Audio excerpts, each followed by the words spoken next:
సభకు నమస్కారం.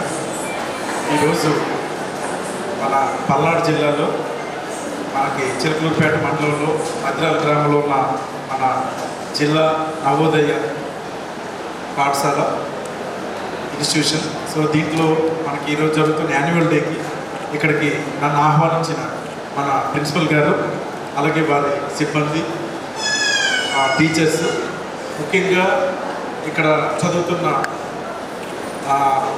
స్టూడెంట్స్ వాళ్ళ పేరెంట్స్ ఎవరైతే చాలా దూరం నుంచి వచ్చారో వారికి అందరికీ కూడా నా హృదయపూర్వక నమస్కారాలు. పిల్లలందరికీ కూడా నా ఆశీస్సులు. పిల్లలందరూ బాగున్నారా? సో చాలా బాగుంటారు, ఎందుకంటే ఈరోజు లాస్ట్ వర్కింగ్ డే కదా. సో పేరెంట్స్ కూడా వచ్చారు మిమ్మల్ని తీసుకుని వెళ్ళడానికి. సో నాకు ఎప్పుడు కూడా చిన్నప్పటి నుంచి నేను చదివేటప్పుడు నవోదయ అనగానే నాకు ఒక కళ ఉండేది. అంటే నవోదయలో చదివితే చాలా బ్రైట్ ఫ్యూచర్ ఉంటుందని చెప్పేవాడు. నేను కూడా మీలాగే ఒక గ్రామంలో ఉండేవాడు, గ్రామం నుంచి వచ్చిన వాడినే. నాది విజయనగరం జిల్లా. బట్ మీ దగ్గర వాస్తవం ఒకటి చెప్పాల్సింది ఏంటంటే, నేను రెసిడెన్షియల్ స్కూల్ ఎంట్రన్స్లో సెలెక్ట్ అయ్యాను, కానీ నవోదయ నేను సెలెక్ట్ కాలేదు. నవోదయ రాశాను, బట్ నేను అప్పుడు సెలెక్ట్ కాలే. అంటే అవగాహన లేకుండా రాయటం అది ఒక, బట్ అది నాకు ఎప్పుడు మైండ్లో ఉండిపోయింది. నవోదయలో నేను సెలెక్ట్ కాలేకపోయినా అన్నది నాకు చాలా ఉండేది. ఎక్కడ ఏ జిల్లాలో పనిచేసినా సరే నవోదయకి వెళ్ళాలి, పిల్లలతో మాట్లాడాలి కోరిక నాకు చాలా ఉంది. కానీ అది ఎందుకో చాలా డిఫరెంట్ రీజన్స్తో నేను కరెక్ట్గా పనిచేస్తున్న జిల్లాలోనే మిమ్మల్ని కలవడానికి నాకు 2 సంవత్సరాలు పట్టింది. దానికి నాకు చాలా బాధగా ఉన్నా, బట్ ఈ టైంలోనైనా సరే మిమ్మల్ని నేను కలవగలుగుతున్నానని. చాలా బిజీ షెడ్యూల్.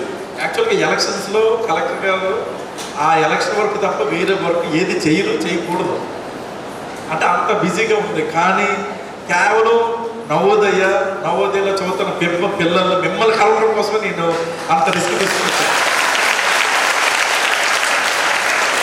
సో ఖచ్చితంగా నవోదయ అనగానే నేను ఇందాక చెప్పినట్టుగా ఒక బ్రాండ్. నేను ఇప్పుడు మన అసిస్టెంట్ కలెక్టర్ లాస్ట్ టైం పంపించానా ఒకరిని, మేడం గారు వచ్చారా మీ స్కూల్కి? వచ్చారా లేదా? ఒక ఐఏఎస్ ఆఫీసర్ పంపించాను. నేను ఆ రోజు రాలేకపోయాను, బట్ మీకోసం ఒకరు పంపించాను. మేడం గారి పేరు కల్పశ్రీ, కర్ణాటక. ఆవిడ కర్ణాటకలో నవోదయలో చదువుతుంది. కర్ణాటకలో నవోదయ. ఇప్పుడు మన వైజాగ్ మల్లికార్జున ఐఏఎస్, ప్రకాశం జిల్లా నవోదయ. మన సీఈఓ ఆరోగ్యశ్రీ లక్ష్మీ సార్ కర్ణాటకలో నవోదయ. శివి చక్రవర్తి అని చెప్పి నా రూమ్మేట్ ఉన్నారు, ఇప్పుడు అస్సాం కేడర్లో అక్కడ కలెక్టర్, వైజాగ్ నవోదయ. సో ఇలా అంటే నాకు నేను మామూలుగా మన పరిచయం అయ్యేటప్పుడు చూస్తే సివిల్ సర్వీసెస్కి ఇంటర్వ్యూకి వెళ్ళిన సెలెక్ట్ అయిన మన ఆంధ్రప్రదేశ్ నుంచి 10 మంది సెలెక్ట్ అయితే ఖచ్చితంగా ఒకరు నవోదయ నుంచి ఉంటారు. అంత ఇమేజ్ ఉంది నవోదయ. సో అటువంటి మంచి ఇమేజ్. అంటే సివిల్ సర్వీసెస్ ఒకటే అంటే నాకు తెలిసింది నేను చెప్పాను. అంటే సివిల్ సర్వీసెస్ ఉన్నవారు, సివిల్ సర్వీసెస్ కాకుండా ఒక మంచి డాక్టర్స్ అయిన వాళ్ళు ఉన్నారు, ఒక మంచి ఇంజనీర్స్ అయిన వాళ్ళు ఉన్నారు, ఏదో ఒక కెరీర్లో వాళ్ళు ఒక ఉన్నత స్థానానికి వెళ్ళిన వాళ్ళు ఉన్నారు తప్ప ఎవరో కూడా ఈ స్కూల్ నుంచి కానీ ఈ కాలేజ్ నుంచి కానీ వెళ్ళిన వాళ్ళు సెటిల్ అవ్వకుండా ఎవరూ లేరు. కానీ అలా అవ్వడానికి కారణం ఏంటంటే, మళ్ళీ అంటే స్కూల్లో ఎంట్రన్స్ అయిపోయింది కదా, ఎగ్జామ్లో సెలెక్ట్ అయ్యాం, ఇక్కడికి వచ్చాము అంటే అయిపోయిందంటే అవ్వదు. మన బాధ్యత కూడా మనం నిర్వర్తించాలి, అవునా కాదా? సో టీచర్స్ ఎక్కువ జాగ్రత్త వినాలి, అర్థం చేసుకోవాలి, ఎగ్జామ్స్లో పెర్ఫామ్ చేయాలి, హార్డ్ వర్క్ చేయాలి. అప్పుడు మళ్ళీ ఏదైతే గురువు అనుకుంటామో అది మనం అవడానికి ఉంటుంది. ఒకసారి నవోదయలో ఎంటర్ అయ్యాం కదా అని చెప్పి అందులో మళ్ళీ మనం సక్సెస్ అయిపోతామంటే అది కూడా కరెక్ట్ కాదు. మైక్ రిసీవ్ చేసుకుని. సో ఇంతమంది ఐఏఎస్లు, ఐపీఎస్లు చాలామంది ఉన్నారు ఆ నవోదయ నుంచి వచ్చిన వాళ్ళు. సో మీరు కూడా, నా పాయింట్ ఏంటంటే పిల్లలందరూ కూడా ఇది ఒక మంచి ఇన్స్టిట్యూషన్ కాబట్టి ఈ ఇన్స్టిట్యూషన్ యొక్క ఆ వాల్యూని మనం గుర్తించాలి. మనం బాగా చదువుకొని మన నవోదయకి మన పేరు తీసుకురావాలి. ఎలా అయితే ఇప్పుడు పల్నాడు జిల్లా కలెక్టర్ వచ్చి మా ఫ్రెండ్స్, మా సీనియర్స్, మా జూనియర్స్ నవోదయలో చదివి కలెక్టర్స్ అయ్యారు, ఐపీఎస్లు అయ్యారు, ఇంజనీర్స్ అయ్యారు, డాక్టర్స్ అయ్యారని చెప్తున్నారు, అలా మీ గురించి ఇక్కడ చదువుతున్న ఇక్కడ మీ నెక్స్ట్ వచ్చే జూనియర్స్ కానీ మీ ఫ్రెండ్స్ కానీ అలా పలానా మద్రాల కాలేజ్ కాలేజీలో చదువుకొని మధ్యలో నవోదయలో చదువుకొని కలెక్టర్స్ అయ్యారు, ఐపీఎస్లు అయ్యారు, డాక్టర్లు అయ్యారు, ఇంజనీర్స్ అయ్యారు, సైంటిస్టులు అయ్యారు, ఇలా చెప్పుకోవాలి. మరి దానికి మీరు అందరూ రెడీగా ఉన్నారా? ఆడపిల్లల దగ్గర నుంచి ఎక్కువ వాయిస్ వచ్చింది, మగపిల్లలకి ఇంకా డౌట్. ఇక్కడ పేరెంట్స్ ఇది జాగ్రత్తగా గమనించాలి. ఎందుకంటే ఇప్పుడు అన్ని రంగాల్లోనూ టాపర్స్ ఆడపిల్లలే, అన్నింటిలో టాపర్స్ ఆడపిల్లలు. మీరు ఐఏఎస్ చూడండి, టాపర్ ఆడపిల్లలే. మన ఆంధ్రప్రదేశ్, మన ఏపీ, తెలంగాణ కలిపి మన 3వ ర్యాంక్ వచ్చింది. ఐ థింక్ అనన్య రెడ్డి అనుకుంటారు ఆడపిల్ల. సో టాప్ 10లో 5 ఉన్నారు ఐఏఎస్లో ఆడపిల్లలు.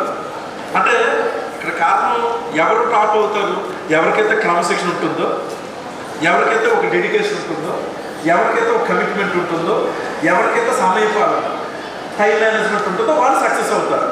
సో నా దృష్టిలో ఇవన్నీ కొంచెం ఆడపిల్లలకి ఎక్కువ ఉన్నాయనుకుంటాను నేను.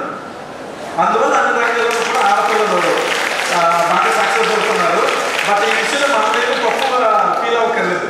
సో దానికి మనం కూడా చప్పట్లు కొట్టవచ్చు. ఆడపిల్లలు కూడా మన కొలీగ్స్, మన సిస్టర్స్ అందరూ మన తోటి వల్ల. కాబట్టి ఎవరైనా బాగా చదువుతున్నారు, బాగా వెళ్తున్నారంటే మనం యాజ్ హ్యూమన్ బీయింగ్ మనం ఎంకరేజ్ చేయాలి. ఓకే, సో నేను మాట్లాడడం స్టార్ట్ చేస్తే అది కంటిన్యూస్గా ఎండింగ్లో దానికి ఒక ఎండ్ అన్నది ఉండదు. సో నేను మీ అందరికీ ఒక ఆఫర్ ఇస్తున్నాను.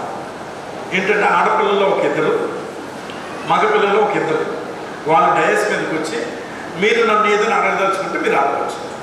నేను మీతో మాట్లాడిన తర్వాత అంటే మీరు అడిగే ప్రశ్నల నుంచి నేను మిగిలిన వాళ్ళందరికీ నేను సమాధానం ఇవ్వటం అవుతుంది. ఎందుకంటే నేను మాట్లాడితే నాకు నచ్చింది మాట్లాడతారు, మీరు అడిగితే మీకు ఏది కావాలో అది మీరు అడుగుతారు, అవునా కాదా? అందువల్ల 2 ఆడపిల్లలు 2 మగపిల్లలు డయస్ మీదకి రండి. ఫస్ట్ ఎవరు ముందు వస్తే వాళ్ళకే, ఇద్దరికే చాయిస్. కమాన్ 1 2. చాలా ఆడపిల్లలు ఆల్రెడీ సెలెక్టెడ్, 2 అయిపోయాయి. బాయ్స్ రాకపోతే ఆ కోట ఆడపిల్లలకి వెళ్ళిపోతుంది.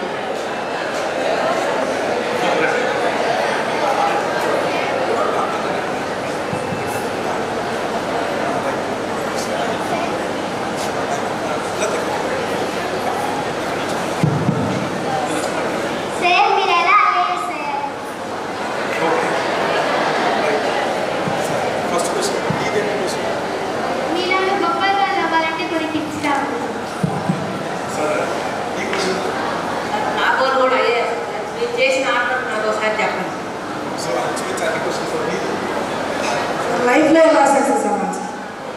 సో ఇంచుమించు అన్ని క్వశ్చన్స్కి ఒకటే ఆన్సర్లా ఉంది. So good. నాది విజయనగరం జిల్లా ధర్మవరం గ్రామం. అక్కడ నేను జిల్లా పరిషత్ హై స్కూల్లో చదువుకున్నాను, జడ్పీహెచ్ఎస్ స్కూల్లో చదువుకున్నాను. ఇప్పుడు ఎలా అయితే మీ స్కూల్కి ఒక కలెక్టర్ గారు, ఒక ఐఏఎస్ ఆఫీసర్ ఎలా అయితే వచ్చారో, నేను 8th క్లాస్లో చదివినప్పుడు, నేను 8th క్లాస్లో ఉన్నప్పుడు అక్కడికి మా జిల్లా విజయనగరం కలెక్టర్ గారు ఆయన అక్కడికి రావడం జరిగింది.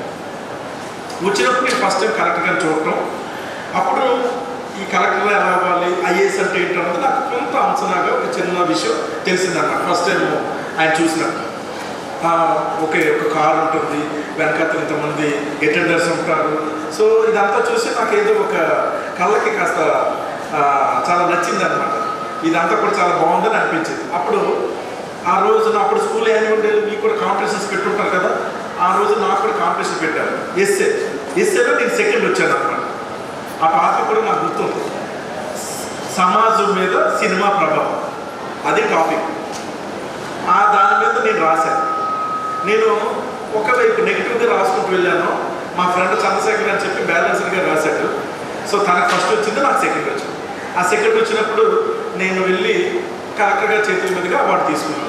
అప్పుడు ఫస్ట్ టైం కలెక్టర్ గారి చేతుల మీదుగా అది తీసుకునేటప్పుడు ఏదో ఒక స్పృహ అనేది నాకు ఏర్పడింది అనమాట. అప్పుడు వెంటనే మా టీచర్ దగ్గరికి వెళ్ళి, సార్ ఐఏఎస్ అంటే ఏంటి, ఇండియన్ అడ్మినిస్ట్రేటివ్ సర్వీస్, దాని ఎగ్జామ్ ఎవరు కండక్ట్ చేస్తారు, union public service commission. Union public service commission ఏ విధంగా ఎగ్జామ్ పడుతుందంటే అది చాలా కష్టం రా, జనరల్ స్టడీస్ బాగా చదవాలి, జనరల్ నాలెడ్జ్ బాగా ఉండాలి, ఏది అడిగినా చెప్పేటట్టు ఉండాలి అని చెప్పి మా టీచర్ చెప్పారు. ఆ టీచర్ పేరు కూడా విజయ్ కుమార్. అప్పుడు నాకు న్యాచురల్ సైన్స్ టీచర్. ఆయన మాకు క్విజ్లో పెట్టేవారు అనమాట కాస్త. సో జనరల్ స్టడీస్ చదవాలి కదా అని చెప్పి అప్పటి నుంచి నేనేం చేశానంటే న్యూస్ పేపర్ చదవడం స్టార్ట్ చేశాను. న్యూస్ పేపర్లో మార్నింగ్ వస్తుంది కదా, ఆ మార్నింగ్ అంటే నాకు వచ్చేది కాదు, మా ఇంటికి వచ్చేది కాదు, మా ఫ్రెండ్ వాళ్ళ ఇంటికి వచ్చేది. అక్కడికి వెళ్ళి ఆ న్యూస్ పేపర్ చూసి ఏమైనా ఇంపార్టెంట్ ఉంటే ఒక బుక్ పెట్టుకున్నాను. బుక్ పెట్టుకుని జనరల్ నాలెడ్జ్ రాయడం స్టార్ట్ చేశాను. దాని దగ్గర జనరల్ నాలెడ్జ్ స్టార్ట్ చేస్తే అలా కొంత అవగాహన అన్నది పెరిగిందన్నమాట. జనరల్ నాలెడ్జ్ పెరిగిన తర్వాత అలా 9th కానీ నేను 6th 10th క్లాస్ ఎప్పుడు కూడా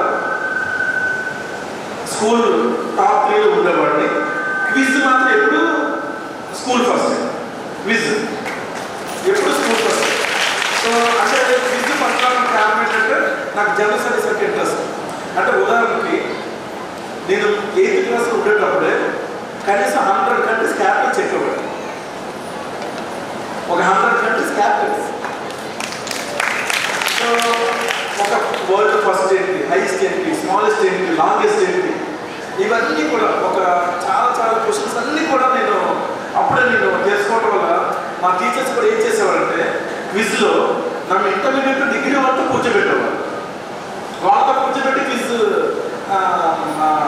సో నేను పార్టిసిపేట్ చేసేవాడు అన్నమాట. నేను ఏ టీం ఉంటే ఆ టీం గెలిచేది. ఆ రకంగా నాకు జనరల్ స్టడీస్ అంతా ఇంట్రెస్ట్ వచ్చింది. సో ఇలాగా జనరల్ స్టడీస్ అంతా ఇంట్రెస్ట్ పెంచుకున్న తర్వాత 10th క్లాస్ నేను స్కూల్ ఫస్ట్ వచ్చాను. 10th క్లాస్ స్కూల్ ఫస్ట్ వచ్చిన తర్వాత నాకు అప్పుడు మళ్ళీ సేమ్ జనరల్గా ఇంట్లో వాళ్ళకి ఐఏఎస్ అంటే ఇవన్నీ తెలియదు. స్కూల్ ఫస్ట్ లాగా ఇందాక నేను చెప్పినట్టుగా ఏ గ్రూప్ తీసుకోవాలి, ఎంపీసీ బైపీసీ. సో నాకు మ్యాథ్స్ గ్రూప్ అయితే కాస్త లాజికల్ థింకింగ్ అది ఉంటుంది అని చెప్పేసి ఎంపీసీ గ్రూప్ తీసుకోవడం జరిగింది.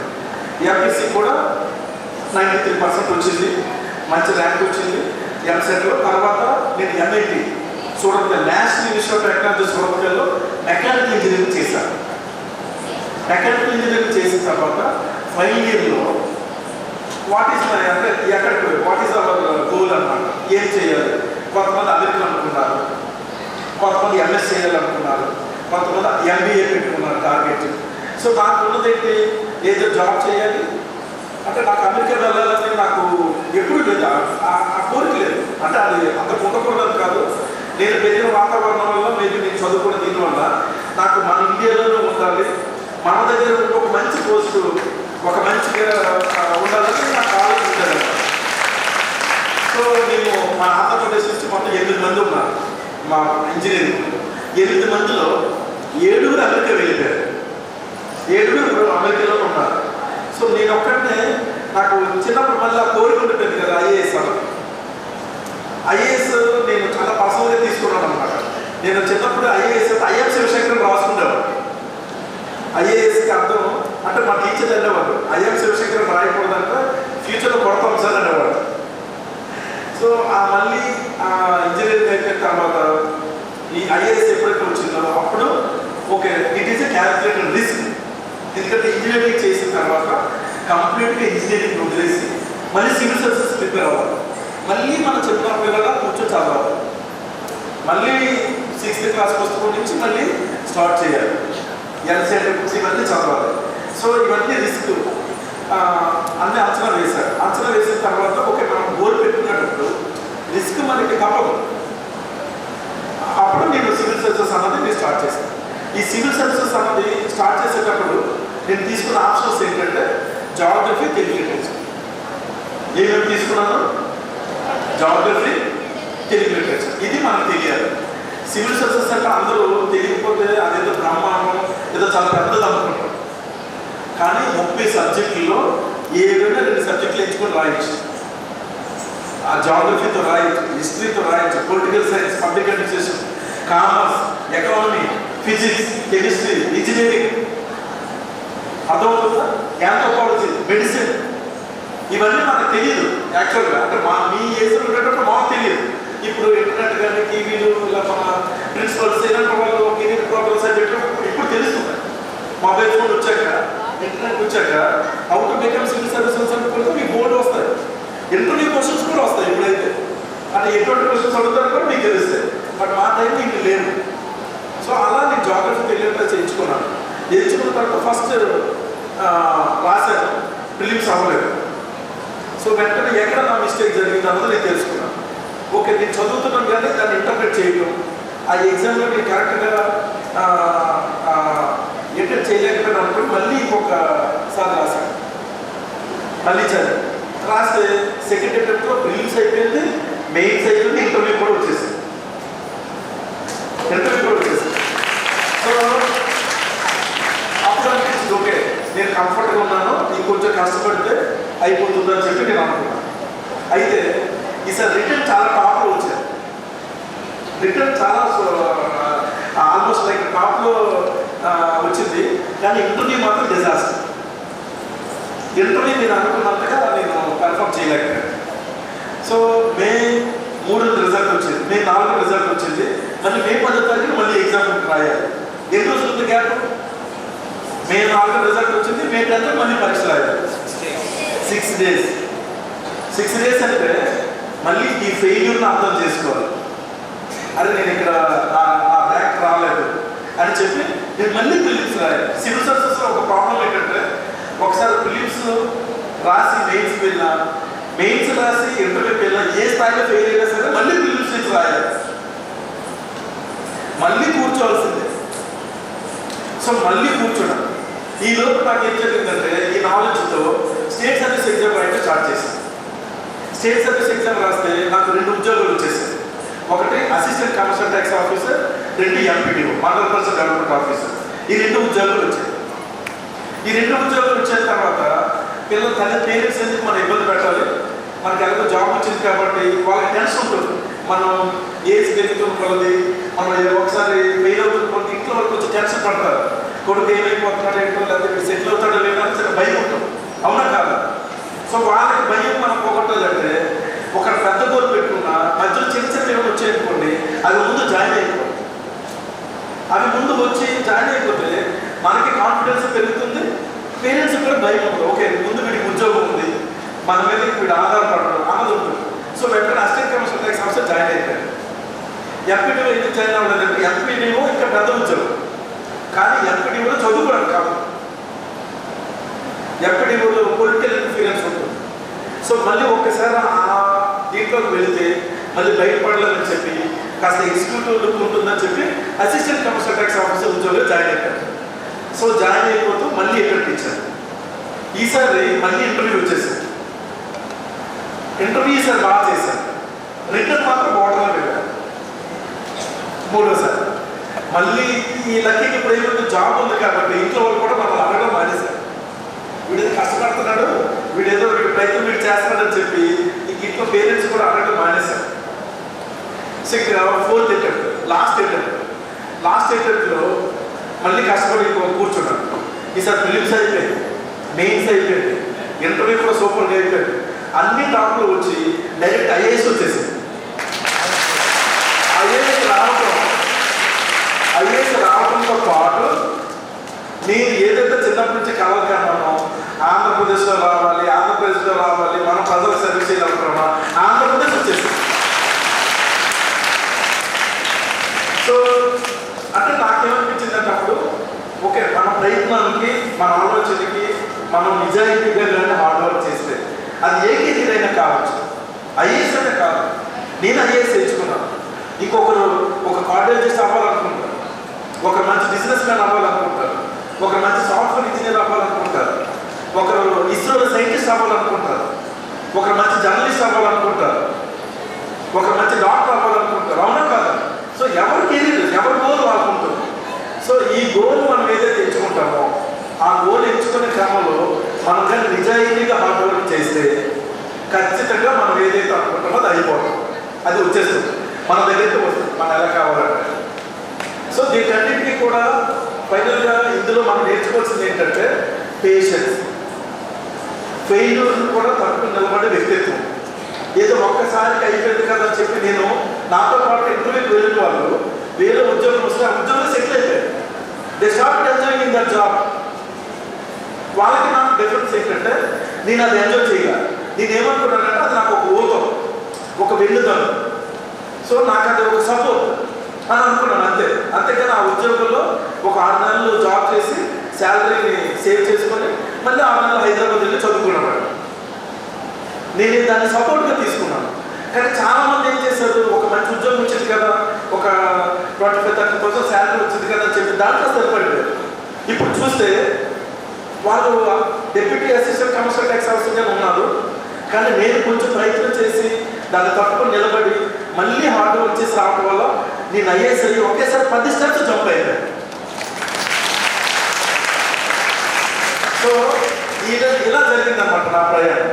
సో మీరు అందరూ నేర్చుకోవాల్సింది ఏంటంటే అలా నాలా ఫెయిల్ అవ్వడం నేను చెప్పడం లేదు, కానీ ఏదైనా సరే మనం అనుకోని పరిస్థితుల్లో ఏదైనా నెగిటివ్ రిజల్ట్ వచ్చినా సరే దాని నుంచి మళ్ళీ మనం నేర్చుకొని పాఠం నేర్చుకొని మళ్ళీ మనం ఎక్కడ మిస్టేక్స్ చేసి మనం సరిదిద్దుకొని మళ్ళీ మనం గట్టిగా ప్రయత్నం చేస్తే ఖచ్చితంగా మీరు ఏదైతే అనుకుంటారో దాన్ని మీరు అచీవ్ చేస్తారు.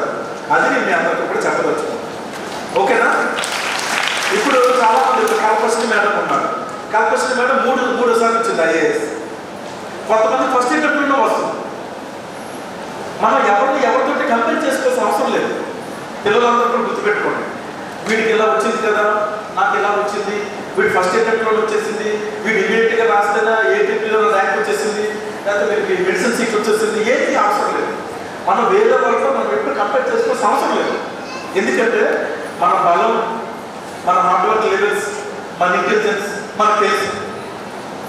ఒకరు 10 గంటల్లో చదివితే అర్థమవుతుంది, ఒకరు గంటలో చదివితే అర్థమవుతుంది. మనం వీళ్ళతో మనం కంపేర్ చేసుకోకూడదు. మనం చేసుకోవాల్సింది ఏంటి, అది ఎలాగైనా నేను ట్రయల్ కాబట్టి నేను 10 గంటలు చదవాలో అనుకోవాలి. మన టార్గెట్ ఏంటి, అది అచీవ్ చేయాలి. ఎలా అచీవ్ చేసామన్నది అనవసరం, ఎప్పుడు అచీవ్ చేసామన్నది అనవసరం. ఇప్పుడు నన్ను ఎవరైనా సరే నువ్వు ఎప్పుడు ఐఏఎస్ అయ్యావు, ఎన్నిసార్లు రాసుకొని అడుగుతారా, నువ్వు ఐఏఎస్ అయ్యావు లేదని అడుగుతారా? నువ్వు మంచిగా డాక్టర్ అయ్యావని అడుగుతారా, లేకపోతే నీకు ఎంసెట్లో ఎన్ని అటెంప్ట్లు వచ్చింది, నువ్వు ఎన్నిసార్లు చదివావు, ఇవన్నీ అడుగుతారు. అలా ఏముంటుంది. చాలామంది ఏం చేస్తారంటే ఇంటర్మీడియట్లో అవగాహన లేక డాక్టర్ అవ్వాలనుకున్న వాళ్ళు కూడా 80 మంచి మార్కులు వస్తాయి. కానీ 1 సంవత్సరం కానీ లాంగ్ టర్మ్ తీసుకుంటే ఇంకా మంచి ర్యాంక్ వస్తుంది ఎంసెట్లో. కాకపోతే దాన్ని ఎవరో మామూలుగా ఫీల్ అవ్వకూడదు, సిగ్గుపడకూడదు. మీ మైండ్లో నా పేరు ముందు డాక్టర్ ఉండాలి, నా పేరు ముందు డాక్టర్ రాసి మా పేరెంట్స్ గిఫ్ట్ చేయాలి అని మీరు బలంగా అనుకోవాలి. అప్పుడే మీరు అది అచీవ్ చేయగలుగుతారు. అర్థమవుతుందా? మీరు ఏదైనా సరే ఇప్పుడే ఒక డ్రీమ్ లాగా పెట్టుకోండి. ఆ డ్రీమ్ అచీవ్ చేయడానికి చాలామంది ఉన్నారు, ఒక మంచి ఫ్యాకల్టీ ఉన్నారు, మీకు గైడ్ చేస్తారు. కొన్నిసార్లు కొన్ని అవసరం అవుతాయి. కానీ నా లైఫ్లో నేను నేర్చుకున్నది ఏంటంటే, మన దగ్గర ఒక పాజిటివ్ యాటిట్యూడ్తో ఉంటే మొత్తం మనకి ప్రపంచంలో అన్ని రీసోర్సెస్ అన్నీ కూడా మనకు అనుకూలంగా మారిపోతాయి. అది నేను నేర్చుకున్నాను. ఓకేనా పిల్లలు?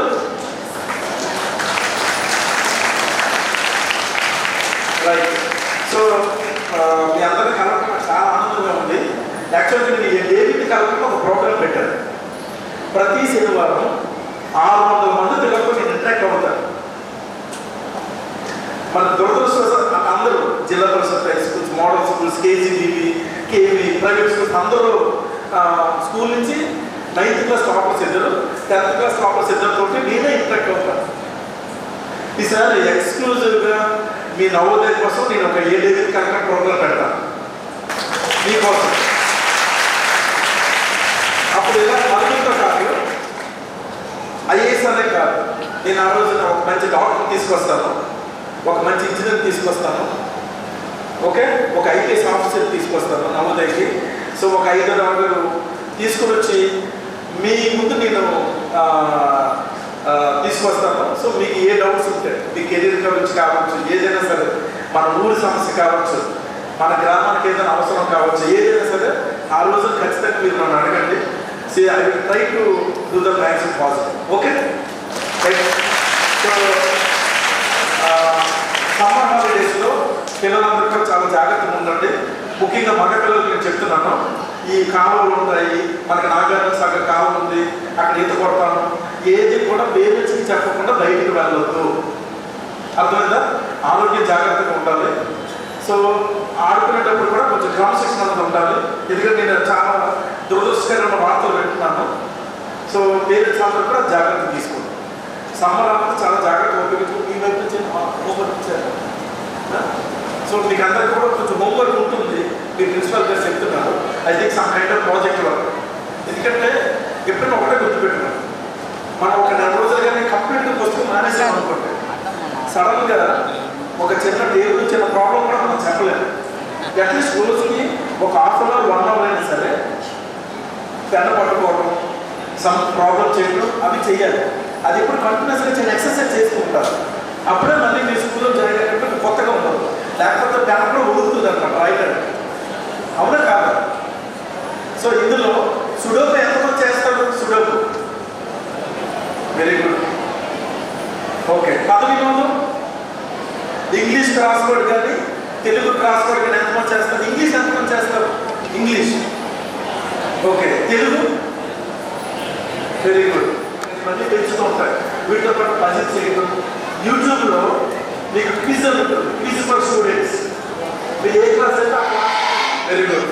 ఇంకా లాస్ట్ ఇక్కడ ఉన్న పేరెంట్స్కి ఎవరైతే ఉన్నారో అమ్మ మీ పేరెంట్స్ అందరూ కూడా ముందుగా మిమ్మల్ని అందరూ అభినందించాలి. ఎందుకంటే ఒక స్టూడెంట్ లైఫ్లో ఫస్ట్ సక్సెస్ నవోదయలో సీట్ కొట్టడం, నవోదయలో సో అది అంటే దాని అర్థం మన పిల్లలు మిగిలిన వాళ్ళకన్నా బెటర్గా హార్డ్ వర్క్ చేస్తారు, ఆ వయసు బెటర్గా చదువుతారు అన్నది ఉదాహరణ తాకడం. కాబట్టి వాళ్ళు ఈరోజు నవోదయలో సెలెక్ట్ అయ్యారు. సో అది మనం అభినందించాలి. వాళ్ళకి ఏమేమి సపోర్ట్ కావాలో అవన్నీ కూడా మనం ఎక్స్టెండ్ చేయాలి. వాళ్ళకి ఏదైతే గోల్ ఉందో, ఇప్పుడు చాలా పథకాలు ఉన్నాయి, చాలా ప్రోగ్రామ్స్ ఉన్నాయి. వాళ్ళు ఇంటర్మీడియట్ తర్వాత అయినా 10th క్లాస్ తర్వాత అయినా సరే వాళ్ళు ఏదైనా గోల్ అనుకుని ఎక్కడైనా ఏదైనా అవసరం ఉంటే మాత్రం ఖచ్చితంగా ఆ టైంకి ఎవరైతే డిస్ట్రిక్ట్ కలెక్టర్ ఉన్నారో, డిస్ట్రిక్ట్ అడ్మినిస్ట్రేషన్ కావచ్చు, ఎవరైనా కలవాలి, మీకు ఏదైనా సపోర్ట్ అది కావాలంటే ఆ టైంలో ఇవ్వడానికి ప్రయత్నం చేస్తారు. ఎందుకంటే గ్యారంటీ ఇవ్వలేకపోయినా సరే అప్పుడు ఇంకేదైనా బెటర్గా మనం చేయాలని అంటే మన ప్రిన్సిపల్స్ కానీ మన ఫ్యాకల్టీ కానీ సో అందరం కలిసి మనం ఏదైనా ఒక మెరిటోరియస్ స్టూడెంట్కి మనం ఏదైనా మనం సపోర్ట్ అది చేయాలంటే ఖచ్చితంగా మనం చేద్దాం. ఇది అందరూ పేరెంట్స్ గమనించాలి. ఇంకా లాస్ట్ ఇది ఎలక్షన్స్ టైం. ఇందులో ఎంతమంది నిజాయితీగా పేరెంట్స్ సార్ మేము ఏ పార్టీ దగ్గర కూడా మేము ఏది ఆశించకుండా మా మనస్సాక్షికి తగినట్టుగా మేము ఓటు వేస్తాము అనుకున్న వాళ్ళు ఎంతమంది చేసినందుకు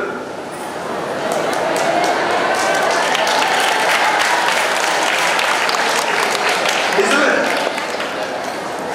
దీనికి చాలా ధైర్యం ఉండాలి. మీరు ఇప్పుడు ఏదైతే చేతులు దానికి చాలా ధైర్యం. 1947 స్వాతంత్రం వచ్చిన తర్వాత 51 ఎలక్షన్స్ జరిగాయి. ఇప్పుడు 17 సార్లు ఎలక్షన్స్ జరిగాయి. ఎక్కడ మార్పు రావట్లా. మరి మన నెక్స్ట్ జనరేషన్కి మనం ఇచ్చే గిఫ్ట్ ఏంటి? డాక్టర్ బిఆర్ అంబేద్కర్ ఏమంటాడంటే అభివృద్ధి అంటే అద్దాల మేడ భవనాలు ఆకాశ హర్యాలు కాదు, మనిషి యొక్క నైతిక ప్రవర్తనే నిజమైన అభివృద్ధి అని చెప్తాడు. సో నైతిక అభివృద్ధి అంటే ఏంటంటే సో ఎక్కడ కూడా తెలిసి మనం తప్పు చేయకూడదు. ఏంటంటే సార్ వాడి మందు ఇస్తున్నాడు, వీళ్ళు బిర్యానీ ఇస్తున్నారు, వీళ్ళు జెండా పట్టుకోమన్నారు, లేకపోతే వీళ్ళు ఓటుకి ఎంత ఇస్తానన్నారు, మీ కుటుంబంలో ఎంతమంది ఉన్నారు, ఇవన్నీ ఇస్తారు, ఆశ చూపిస్తారు. అది వాళ్ళ అవసరం. కానీ మన పిల్లలు నవోదయలో చదువుతున్నారు. మన పిల్లలు నవోదయ చేసినప్పుడు మిగిలిన పిల్లల తల్లిదండ్రులకి మన తల్లిదండ్రులకి తేడా చూపించాలి వద్దా? సో నేను మీ అందరి మీద భరోసా ఉంచుతున్నాను. ఎవరైతే నా నవోదయ పిల్లలు ఉన్నారో వాళ్ళ తల్లిదండ్రులు ఎవరు కూడా రేపు ఎలక్షన్లో ఒక్క రూపాయి కూడా ఎవరి దగ్గర తీసుకోరు.